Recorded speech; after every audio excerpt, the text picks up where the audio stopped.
आ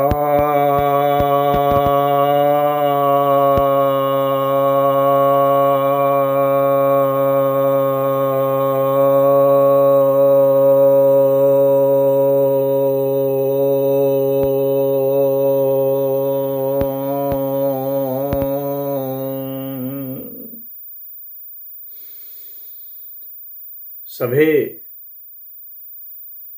दर्शकों को, भक्तजनों को सप्रेम नमन।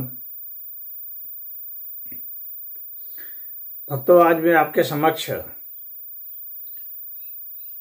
एक ऐसा विषय रखने जा रहा हूं जिसका ज्योतिष से और अध्यात्म से, दोनों से बहुत ज़्यादा संबंध है। और यह विषय है काल सर्प योग। यह विषय सबसे महत्वपूर्ण माना जाता है ज्योतिष में, लेकिन अध्यात्म में भी इसकी बहुत बड़ी भूमिका आती है।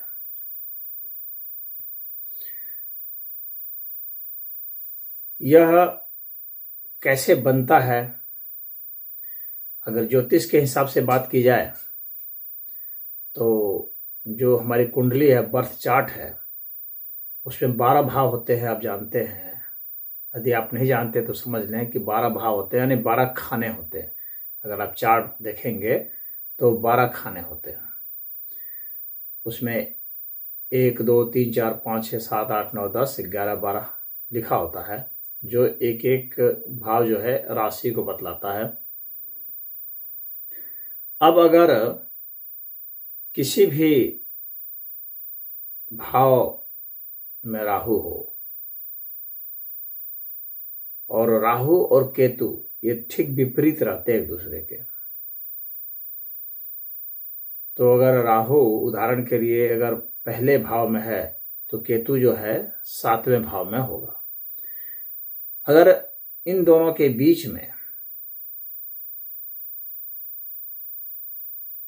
अन्य ग्रह सब मौजूद हों और दूसरी तरफ, यानी एक साइड में हों और दूसरी साइड में कोई भी नहीं हो, एक भी ग्रह नहीं हो, तो ऐसी स्थिति में यह कहा जाता है कि काल सर्प योग है। अब इसमें क्या है कि ये दोनों ग्रह जो हैं वक्री चलते हैं, तो इसके कारण से यह माना जाता है कि राहु और केतु के मध्य में नहीं होना चाहिए। अगर कोई भी ग्रह, यदि कोई भी ग्रह है तब तो फिर काल सर्प योग नहीं बनता है, और अगर कोई नहीं है तो काल सर्प योग बनता है। अगर केतु और राहु के बीच में ऐसी स्थिति बने तो उसे काल सर्प योग नहीं माना जाता है। हालांकि कुछ ज्योतिषाचार्य इसे मानते हैं, परंतु अधिकतर जो हैं वे इसे नहीं मानते हैं। राहु और केतु के मध्य में होना चाहिए। अगर राहु और केतु के मध्य में ऐसी स्थिति बनती है कि कोई भी ग्रह नहीं है, तो यह काल सर्प योग माना जाता है।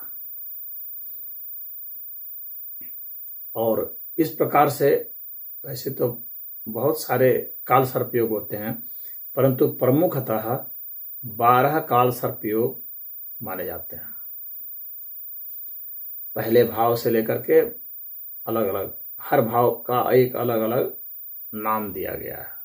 जैसे पहले भाव में होगा तो अनंत माना जाता है, दूसरे भाव में होगा तो कुलिक माना जाता है, तीसरे में हुआ तो वासुकी माना जाता है, चौथे में अगर राहु हुआ तो शंखपाल, पांचवें में हुआ तो पद्म, छठे में हुआ तो महापद्म, सातवें में हुआ तो तक्षक, आठवें में हुआ तो कर्कोटक, नवें में हुआ तो शंखनाद, 10वें में हुआ तो घातक, 11वें में हुआ तो विषधर, और 12वें में हुआ तो शेषनाग। इस तरह से इसका नामकरण किया गया। अब ये राहु और केतु जो छाया ग्रह हैं, इनको काल सर्प से जोड़ने का क्या मतलब है? सर्प से जोड़ने का क्या मतलब है? तो ऐसा माना जाता है कि राहु जो है वो सांप का मुंह है और जो केतु है वो पूंछ है। परंतु आखिर सर्प से क्यों जोड़ने का मतलब है, यह एक बहुत बड़ा प्रश्न उठता है। और इसका उत्तर जो है वह हमें अध्यात्म से मिलता है, वह हमें तंत्र शास्त्र से मिलता है कि इन्हें क्यों काल सर्प कहा जाता है। काल का मतलब हो गया समय। सर्प जो है वह जो है ऊर्जा है,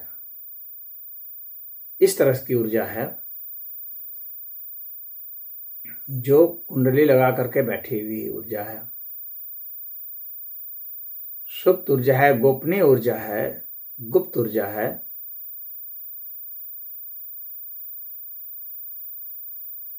और ऐसी ऊर्जा है जो प्रयोग में लाई जा सकती है या जो भीतर से प्ले करते रहती है और हमें जातक को पता नहीं चलता कि वो ऊर्जा एक्शन में है, उसके विषय में अनभिज्ञ रहता है वह। और योग क्यों कहा जाता है? योग इसलिए कहा जाता है क्योंकि देखिए योग जो है एक आध्यात्मिक शब्द है। हालांकि इसके अलग अलग क्षेत्र में भी इसके योग होते हैं, इसका इस्तेमाल होता है, प्रयोग होता है। जैसे ज्योतिष में भी प्रयोग होता है, आयुर्वेद में भी प्रयोग होता है और गणित में भी प्रयोग होता है, कई चीज़ों में प्रयोग होता है, साहित्य में प्रयोग होता है। तो यहाँ पर आप यह समझिए कि जो योग है वह इसलिए प्रयोग हो रहा है क्योंकि वास्तव में जो योग की परिभाषा है कि हमारी आत्मा किस तरह से इस समग्र अस्तित्व से मिली हुई है, इस समग्र अस्तित्व से उसके कैसे संबंध बने हुए हैं, इस चीज का बोध हो जाना योग कहलाता है। तो अब यहाँ पर यह जो है ये काल सर्प इसलिए है कि यह जो कुंडलिनी शक्ति है वह कहाँ पर सक्रिय है और किस दिशा में सक्रिय है। और तंत्र में यह माना जाता है कि कुंडलिनी शक्ति जो होती है वो सोई हुई गुप्त ऊर्जा होती है जिसको कि जगाया जा सकता है, जो उठ करके तब उसको बेहतर प्रयोग में लाया जा सकता है। अगर उसको जगाया नहीं गया है, अगर उसका इस तरह से नहीं किया गया है तो भी वह अपने हिसाब से जितनी सक्रिय है उस हिसाब से वह परिणाम देती रहती है, लेकिन वह अनभिज्ञ होता है और उसे अपने मनोनुसार वह प्रयोग नहीं कर पाता है। लेकिन अगर वह योग हो जाए तो वह मनो अनुसार वह प्रयोग करेगा। और जो कुंडलिनी शक्ति है वो नकारात्मक भी हो जाती है और सकारात्मक भी हो सकती है। योग होगा तो सकारात्मक होगी, अगर योग नहीं हुआ तो मनोनुसार नहीं चलने के कारण वह जो है दुर्योग बन जाएगा और कष्टकारी हो जाएगा, उस व्यक्ति के लिए नुकसानदायक होता है और कुछ समस्या उत्पन्न करता है। परंतु हर समय नहीं होता है ऐसा। इसलिए काल सर्प योग अगर जिसकी कुंडली बनता है उसे बहुत घबराना भी नहीं चाहिए, उसमें फायदे भी होते हैं। अब आप यह देखें कि आखिर यह क्या है, यह एक एक्सेस बनाता है, एक एनर्जी एक्सेस है। तो जब सारे ग्रह एक तरफ हो जाएंगे इसका मतलब है कि उसका सारा व्यक्तित्व जो है एक तरफा हो गया। तो एक तरफा व्यक्तित्व जब हो जाएगा यानी बैलेंस उसका समाप्त हो जाता है। ऊर्जा तो भरपूर रहती है लेकिन एक एक्सेस में रहती है, एक तरफ रहती है। यानी अगर आपसे प्यार करेगा तो बहुत ज्यादा और घृणा करेगा तो बहुत ज्यादा, पक्षपाती व्यक्तित्व हो जाता है। यह जो है क्षमता नहीं रख पाता है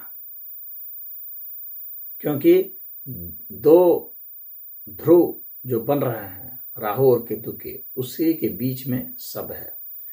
कुछ लोग आंशिक सर्पयोग की भी बात करते हैं, जिसमें कि राहु के साथ भी अगर कोई ग्रह बैठा हुआ है और एक एक्सेस बना रहा है और मान्य सब उसके बीच में है तो भी मानते हैं, लेकिन अधिकतर ज्योतिषाचार्य नहीं मानते हैं, क्योंकि यह बीच में नहीं आता है, या तो उसके साथ बैठा हुआ हो गया। साथ नहीं होना चाहिए बल्कि बीच में होना चाहिए, तभी वह वास्तविक बनता है।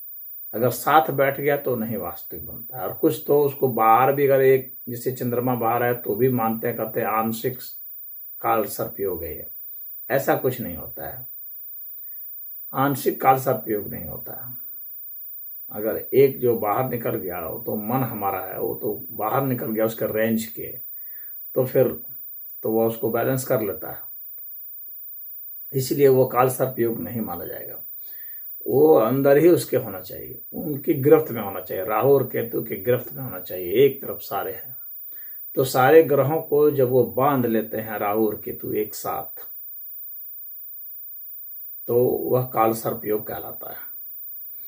चूंकि सारे ग्रह जो हैं उसके एक्सेस में आ जाते हैं, एनर्जी एक्सेस में, तो क्या है कि उनके प्रभाव जो है वो पक्षकारी प्रभाव हो जाते हैं, और पक्षकारी प्रभाव होने के कारण ही जो है उसका व्यक्तित्व एक तरफा व्यक्तित्व होता है।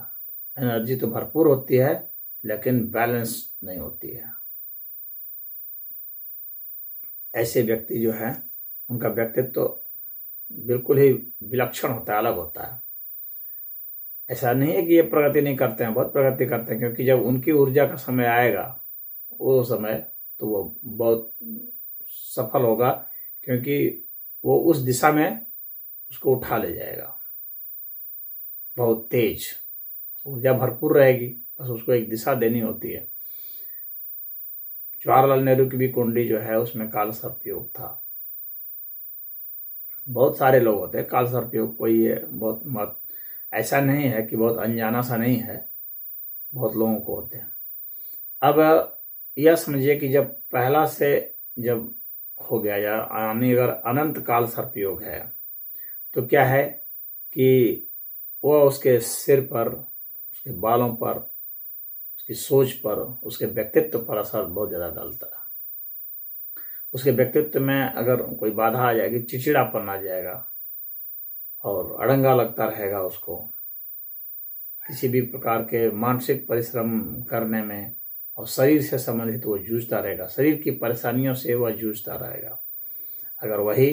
अगर सही हो गया तो उसको वह ठीक कर सकता है, अगर वह योग बना लेता है तो, अन्यथा वो काल सर्प दोष कहलाता है।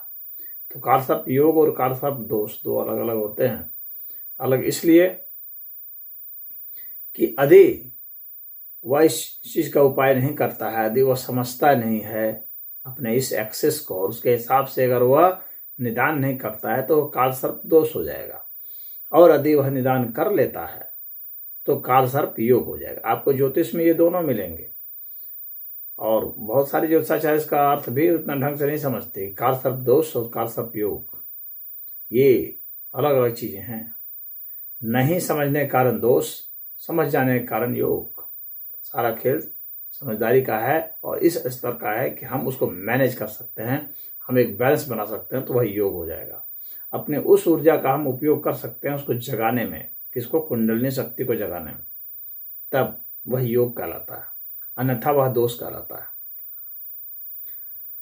तो यदि दूसरे में आता है तो क्या होता है कि उसकी वाणी में कुछ कर्कशापन आ जाता है। अगर राहु दूसरे घर में बैठा है तो कर्कशापन आ जाता है, जिसको ये कुलिक सर्पयोग जो बनता है, और उसको जो संपत्ति होती है, जो कि अस्थाई संपत्ति होती है, पैतृक संपत्ति होती है, उस पर दोष आता है। उसके पिता से उसकी अनबन रहती है। लेकिन अगर वही योग बन जाए, उसका वह निदान ढूंढ ले, तो क्या होगा कि पिता के साथ उसके ऐसे संबंध बनेंगे। राहु चूंकि संघर्ष कराता है छाया, और मेटेरियलिस्टिक उसका एटीट्यूड होता है हर चीज में। तो मेटेरियलिस्टिक एटीट्यूड जब उसका होगा भौतिकवादी अस्तित्व की ओर ले जाता है, वो भ्रम की ओर ले जाता है। और राहु शनि के जैसा प्रभाव रखता है, वायु तत्व का यह ग्रह है। तो यह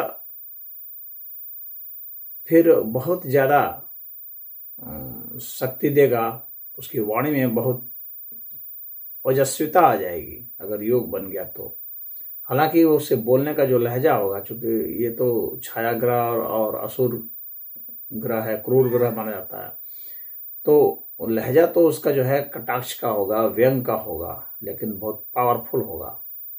तो उसके जरिए ही वह उसको ऊंचाई दे देगा, व्यंगात्मक भाषा के जरिए ही उसको ऊंचाई दे देगा।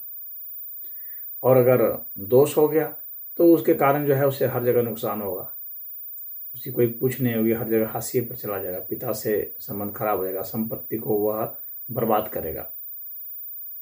तो दोष और योग में ही फर्क हो जाएगा। उसी तरह से मान लीजिए कि और तीसरे में है, जिसे कि वासुकी कहते हैं, तो तीसरे खाने में है, तीसरे भाव में बैठा हुआ है, तो क्या है कि उसका बहुत ज़्यादा परिश्रम उसको राहु कराएगा, परिश्रम करके उसको फल देगा। तो परिश्रम करके फल देना कोई बुरा तो नहीं होता है, बिना परिश्रम के फल कोई ज़्यादा यूज़ भी नहीं कर पाते जो लोग, तो यहाँ परिश्रम करके वह फल देगा। और अगर दोष अगर हो जाता है तो भाई बहनों से विवाद कराता है। और पराक्रम तो वह करेगा दोष होने पर, लेकिन क्या करेगा, उल्टा पुल्टा करेगा, भ्रमात्मक करेगा, कभी यहाँ करेगा कभी यहाँ, खूब मेहनत करेगा, लेकिन उसको परिणाम नहीं आता। क्यों? कंसंट्रेशन उसका लैक कर रहा है। यदि वह योग बनेगा, कालसर्प योग बनेगा, तो क्या है कि एक सब्जेक्ट को चुन लेगा और उस सब्जेक्ट में वो भारी परिश्रम करेगा, जिससे उसको बहुत सफलता मिलेगी। तो यह तीसरे में अगर राहु हुआ और कालसर्प योग बनाया तो ऐसा होता है। अगर चौथे में बनाता है, इसको शंखपाल कहते हैं, तो क्या है कि यदि वह दोष हो गया तो वह व्यक्ति घर द्वार के मामले में थोड़ा कमजोर पड़ता है, उसमें वो पीड़ा पाता है, माता के साथ संबंध अच्छे नहीं रहते हैं, वाहन वगैरह की उसको दिक्कत होती है, होते भी हैं तो बिगड़ते रहते हैं, टूटते फूटते रहते हैं, घर जो है खंडहर जैसा हो जाता है, घर क्लेश होता है। वही अगर योग हो गया तो वही राहु उसको जब आलिशान घर देता है, आलिशान वाहन देता है, माता के साथ उसके संबंध बहुत प्रगाढ़ हो जाते हैं।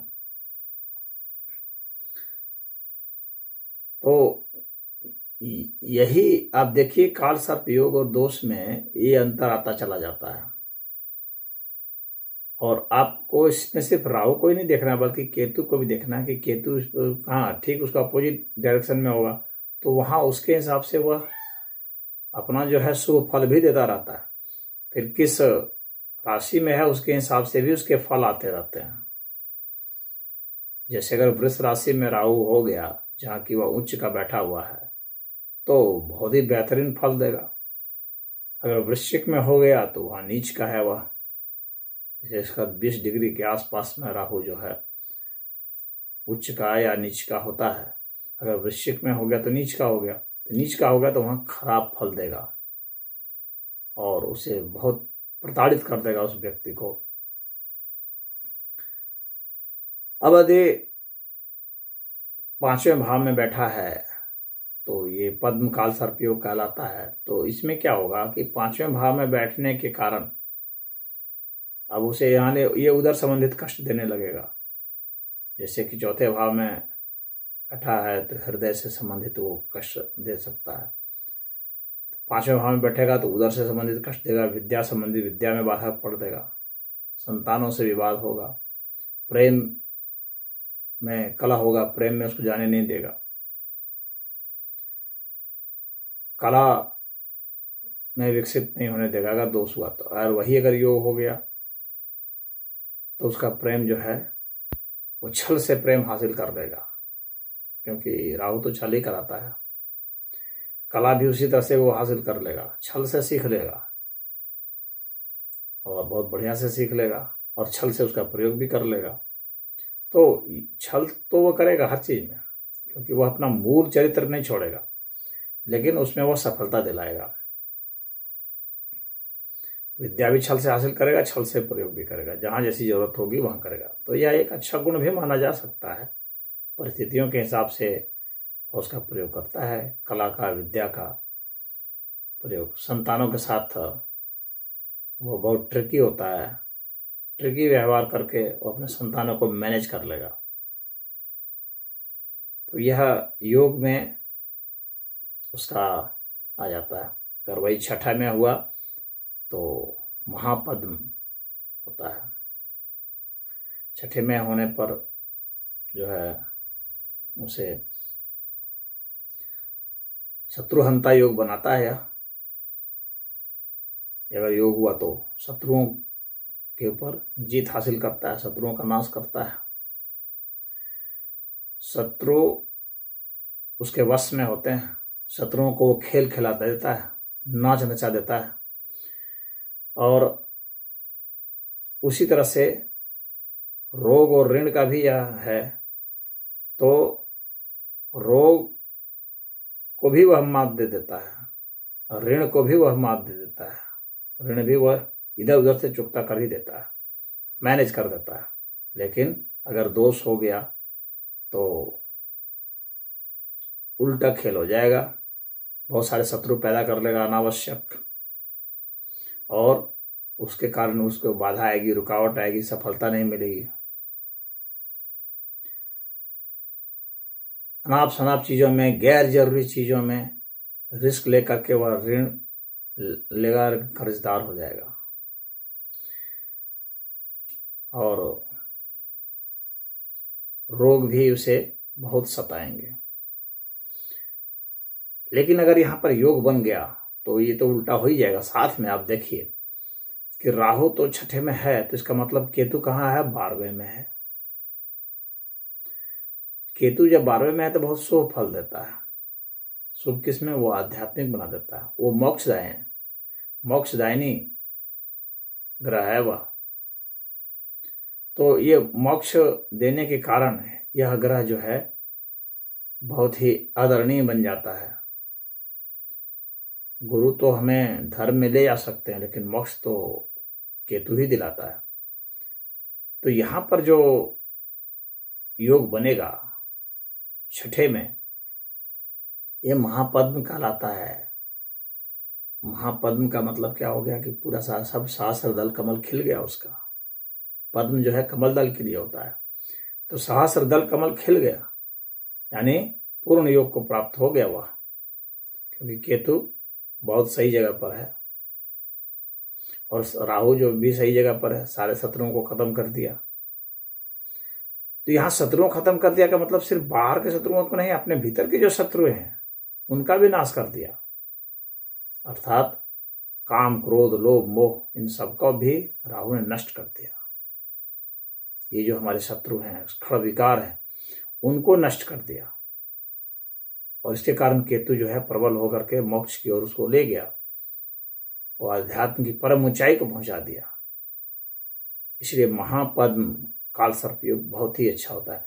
जितने भी ग्रह, चूंकि राहु और केतु के अंतर्गत ही सारे ग्रह आ जाएंगे, उनके बीच में आ जाएंगे, तो उनकी सारी ऊर्जा वह अध्यात्म में लगा देगा, सारी ऊर्जा अपने भीतर के शत्रुओं को नष्ट करने में लगा देगा।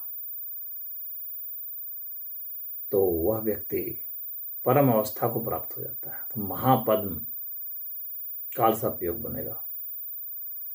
उसी तरह से अगर वह 7वें में रहता है, तो 7वें में है तो ये किडनी वगैरह से संबंधित होता है और गर्भाशय के ऊपरी भाग को यह दर्शाता है। तो अगर दोष हो गया तो इसमें रोग पैदा कर देगा, पार्टनर से विवाद कराएगा, झगड़ा कराएगा, पार्टनर के कारण सफलता नहीं मिल पाएगी, पति पत्नी के बीच कलह होगा, यानी दाम्पत्य जीवन बाधित हो जाएगा अगर दोष हो गया तो। और अगर योग हो गया तो फिर इसका ठीक उल्टा हो जाएगा। अर्थात दोनों के बीच में बहुत प्रगाढ़ता आएगी और पार्टनर के साथ भी मिलकर बहुत उन्नति करेगा, क्योंकि सारी ऊर्जा उसी में लगा देगा वो। तो उसका शरीर भी रफ टफ मजबूत होगा। इस भाग में इतना ही, क्योंकि वीडियो बहुत लंबा हो रहा है, तो इसका दूसरा भाग आप फिर अलग से देखें। तो इस भाग में इतना ही। ओम।